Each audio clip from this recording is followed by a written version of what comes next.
out of the Jeep looking like this. Ellie, look at this shit. And then put your head down here afterwards. Okay, we have fun here.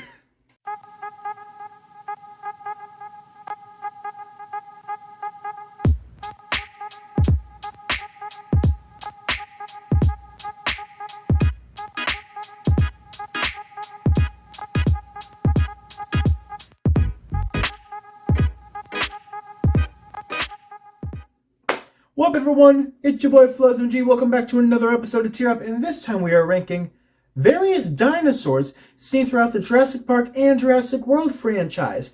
I, however, am not including dinosaurs that were in Jurassic World Dominion, since I have not seen that movie yet. I know, lash out at me in the comments if you want, but new dinosaurs that were introduced in that movie will not be seen in this episode. Maybe in a future updated one. Maybe. But for now, we're going to focus on these. The tiers for this video are as follows. God tier, Apex, get it? Park attraction, easy prey, and cancelled. Personally, I was pretty proud of the Apex pun. First up, we have the Allosaurus. I think the Allosaurus was first introduced in the Jurassic World Fallen Kingdom. I don't remember seeing anything like that beforehand.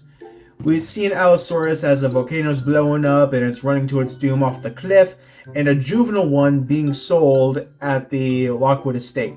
Yeah, just a clear heads up, this video is obviously going to contain some spoilers. The Allosaurus is a really cool dinosaur, but I would have loved to see a bit more of it, and due to the lack of seeing it, I kind of have to put it down in easy prey. It's still a cool ass dinosaur, don't get me wrong. It just I would have loved to see more of it. Next up, we have an Ankylosaurus or Ankylosaurus, or however you want to pronounce it. The most memorable scene from this dinosaur would have to be in Jurassic World, the first one, where Zack and Gray were in the gyrosphere. They were ambushed by the Indominus, and Indominus fights. I think it was only one Ankylosaur. I think the only other time we've seen Ankylosaurs within Jurassic Park and Jurassic World franchises was just like in transition scenes. Is that what's technically called? Transition scenes? Sure. We've only seen them in transitions. Now going from Ankyla to Ankylo. This is a dumb joke. It was also the first dinosaur up for auction in the Lockwood estate. However, this dinosaur itself, I would have loved to have seen more of it. And the fact that we didn't, it kind of puts it on par with the Allosaurus. Sorry. We just needed more of you. We needed more. We didn't get enough of you. Next up, it's definitely not a memorable dinosaur, but the Apatosaurus. Oh man, in Jurassic World, this definitely tugged at all of our heartstrings. It tugged at all of our heartstrings seeing the Apatosaurus just lying there after being attacked by the Indominus, and Owen and Claire just comforting it during its death. I'm pretty sure that all broke us. They're like, yo, these feelings I'm having. But yeah, I feel like such the impact that seeing this dinosaur, this giant, gentle herbivore, seeing what the hell happened to it. I mean, damn. But not that much damn. Alright, next up we have a Baryonyx. This dinosaur was introduced in Jurassic World Fallen Kingdom, where Claire and, Franklin, that was his name, where Claire and Franklin were trapped in the sort of bunker thing where they used to try and track Blue. They got trapped in there because the bad military people trapped them in there. Lava was coming through the ceiling and a dinosaur was coming in through the tunnel. And it happened to be this guy. The Baryonyx, if I'm right, was a sort of carnivorous pescatarian. That means like he ate fish. And what really amazed me was he got a little bit of lava right on the center of his head. I don't know how that didn't go just right through his damn skull. I don't understand how that didn't just go right through his skull. He was able to wipe it off with his hands or something. But yeah, it was definitely it was an interesting choice of predator, I'll say. We haven't seen much of anything like it before. For first seeing it, just how dangerous it was, I think I want to go ahead and put that up in Apex. It was very similar to the introduction of the Allosaurus, but the Allosaurus didn't get as much thrill as the Baryonyx did. Next up, the very first dinosaur seen throughout the franchise, a Brachiosaurus. This gentle giant, yeah, well, maybe not exactly gentle, but this was the first dinosaur that Grant had seen when he came to Jurassic Park. You can literally see him getting out of the Jeep looking like this. Ellie, look at this shit, and then put your head down here afterwards. Okay, we have fun here. And I don't remember if this was verified by the director or not of Jurassic World Fallen Kingdom. Because as the boat was leaving Jurassic World or Isla Nublar, there was a Brachiosaurus on the edge of the dock, like asking, like screaming for them, come back, come back. Well, I'm assuming that's what he said. I don't speak Brachio. But then, like, he gets engulfed by the smoke. He stands up on his hind legs. And I think someone somewhere said that is the same Brachio that we see at the beginning of Jurassic Park. And that shook me. That fucking shook me. But I mean, hey, for being the very first dinosaur that we see, he's got to be a god tier 1. The Brachiosaurus was the dinosaur that made Grant realize anything's possible. Next up, we have a dinosaur that Jurassic fans have been waiting to see for a long time, the Carnotaurus, or as some people refer to it as a Carnotaur. Clearly a carnivorous predator with 2 horns coming out the side of his head and very, very short, useless arms. Like, literally completely just short, useless arms. Even more useless than I think a Tyrannosaurus. Pretty sure his are just like short little nubs, whereas Tyrannosaurs at least have a little bit of length to them. Jurassic fans have definitely been waiting to see the Carnotaur ever since it was first introduced in the Disney movie Dinosaur, which, by the way, still one of my top 3 favorite Disney movies of all time. And let me know if you want me to rank those dinosaurs next. But right now we're focused on these ones. And the Carnotaur being a long-awaited dinosaur, and his first appearance definitely did not disappoint. So you know what? I might have to go ahead and put this guy up in God tier. We've been waiting for him. We got him. And you know what? I'm satisfied. Next up, we got a dinosaur who I think didn't even get a whole minute of screen time. Introduced in Jurassic Park 3, the Ceratosaurus. I personally love the Ceratosaurus. It is a predator with a sort of a horn on, with sort of serrated blade horn on its nose. And in contrast to the Carnotaur, instead of 2 horns on its head, like a sort of devilish bull, it instead has a singular bladed horn, like on its nose or something. Plus, I just love the name of it, Ceratosaurus. It just rolls off the tongue, and I love it. I'd have loved to have seen more from this guy, too. I'm pretty sure he got less time than the Allosaurus and the Ankylosaurus by far. But you know what? I do appreciate him a little bit more. And yes, I'm a biased motherfucker. Next up, we have an itty-bitty widow dinosaur that was introduced in The Lost World of Jurassic Park, the Compsognathus, or as more commonly referred to as Compies. They were first discovered by a family having a sort of a getaway on Isla Sorna, Site B, where they found those dinosaurs. And I think a Compsognathus from head to toe is about, I don't want to say any more than about yay tall. Alone, it's absolutely nothing. But in numbers, yeah, they definitely have strength in numbers. What they lack in size, they make up for plenty in quantity. And I think in the book, that was originally how John Hammond was supposed to die. He was eaten by Compies or something.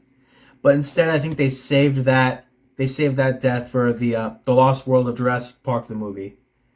They instead gave that death to, I forget his fucking name. He wasn't impressionable on me. He was just an asshole. Still, I will say the Compies definitely gave me a very memorable death.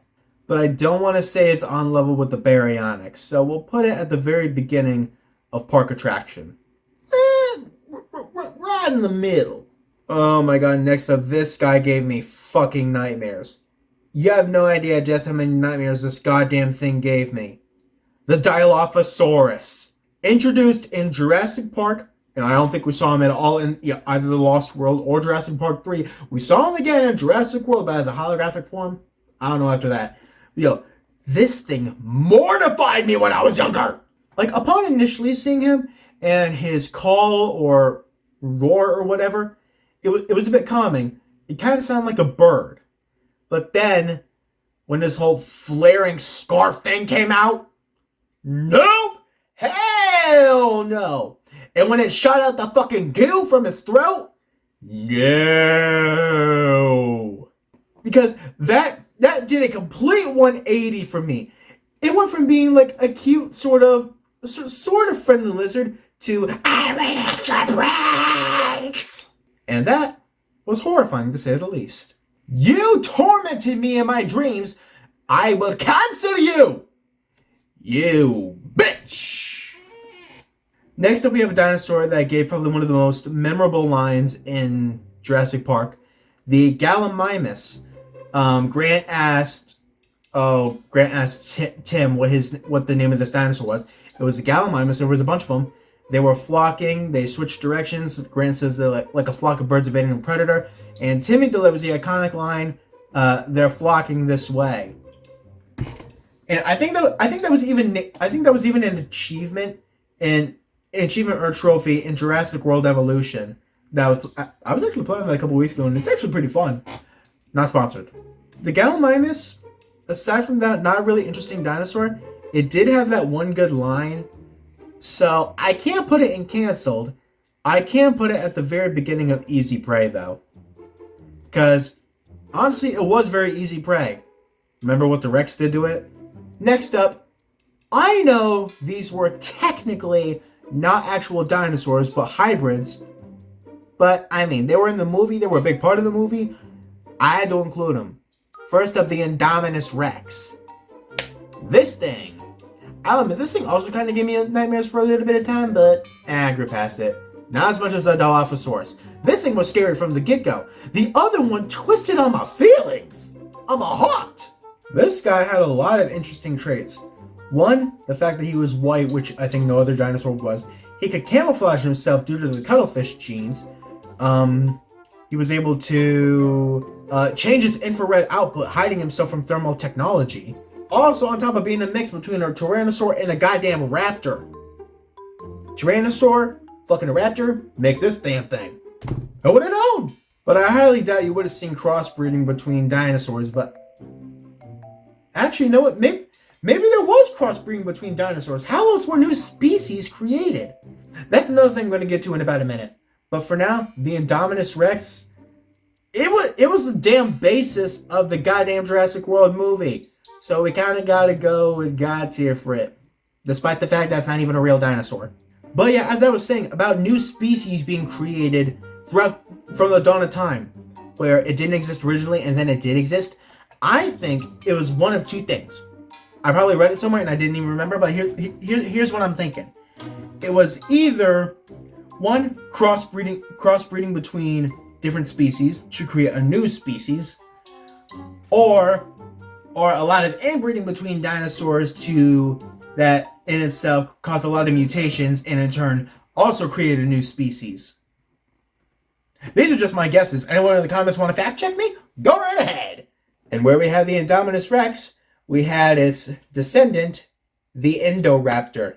The big bad dinosaur from Jurassic World Fallen Kingdom. I almost forgot the name of the movie. And you know what the annoying thing is? We don't even get a glimpse of this dinosaur until maybe 3/4 of the way through the movie, 2/3 of the way through the movie. I don't even remember. We didn't even see it in the entire first half. Bullshit. At least the Indominus Rex we saw from like a quarter in. But with this thing, it's essentially the Indominus Rex's DNA just made a good bit smaller. I think they combined the Indominus Rex's DNA itself and combined that DNA with yet another raptor, I think. I don't remember exactly how they explained it. But if I remember correctly, the Indoraptor had a heightened sense of smell, and with a certain gun that works off sound waves and the laser targeting, can order him to attack immediately. I don't remember at all. The only thing I know is this dinosaur was scary. But it was a really scary thing, but at the same time, didn't exactly live up to the hype of the Indominus Rex, though, so I'm going to put it up in Apex. I'm going to be honest, the second movie itself didn't really live up to the hype of the first one. It was really good, but just didn't live up to the hype of the first one. Next up, we have personally one of my favorite dinosaurs, the Parasaurolophus, mainly for the design of its head. I mean, just look at that. Where else are you going to find that kind of head? Don't take that voice out of context. Parasaurolophus, herbivore, first introduced in, I think, the second movie, as you can see in this picture. They were trying to gather him, blah, blah, blah, blah, blah, blah, blah.